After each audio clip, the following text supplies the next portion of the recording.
اب اس میں جو آپ نے اختلاف پوچھا ہے، جو میرا علیحدگی کا اصل سبب ہے وہ تو صرف ایک ہے، اور وہ یہ کہ جماعت اسلامی ایک انقلابی جماعت تھی، اصولی اسلامی انقلابی جماعت۔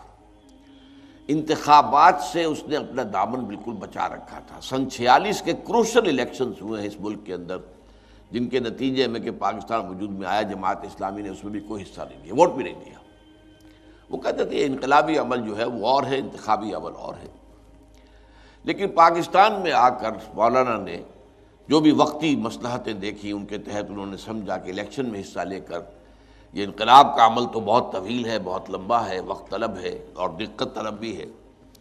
اس وقت چونکہ ایک نعرے کی بنیاد پر پاکستان بن گیا، تو ایک نعرہ ہم بھی اس کو اپنا لیں تو ہو سکتا ہے کہ حکومت ہمیں مل جائے، تو پھر یہ کہ نظام تعلیم ہمارے ہاتھ میں ہوگا، ہم جیسے چاہیں گے بنا لیں گے، اسے ذہن بنائیں گے لوگوں کے، ذرائع ابلاغ ہمارے ہاتھ میں ہوں گے، وغیرہ وغیرہ۔ لیکن میں نے اسے غلط سمجھا کہ یہ اصل میں جماعت اسلامی اس راستے پر آ کر اپنے اصل موقف سے منحرف ہو گئی۔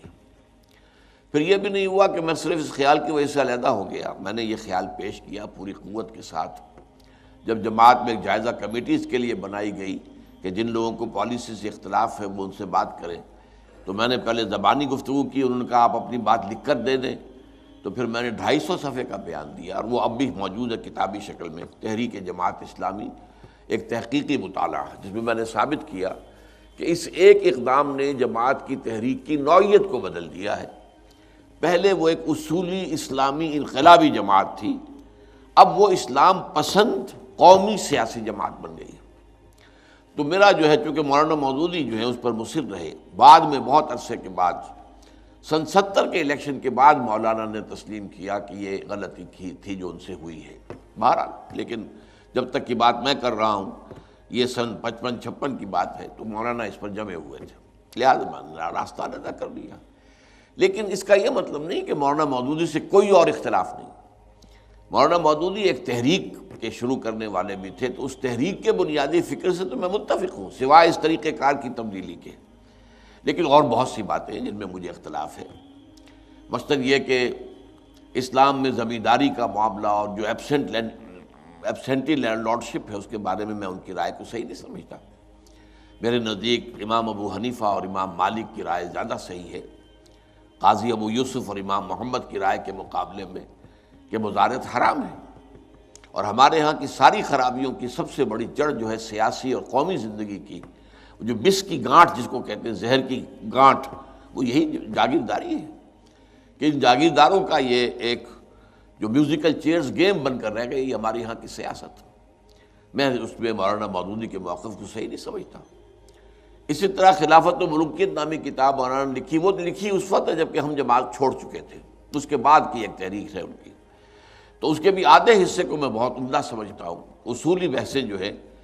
کہ اسلامی نظام کیا ہوتا ہے اور ملوکیت کا نظام کیا ہوتا ہے، ان میں فرق کیا ہے بنیادی، وہ بہترین ہے تحریر ان کی۔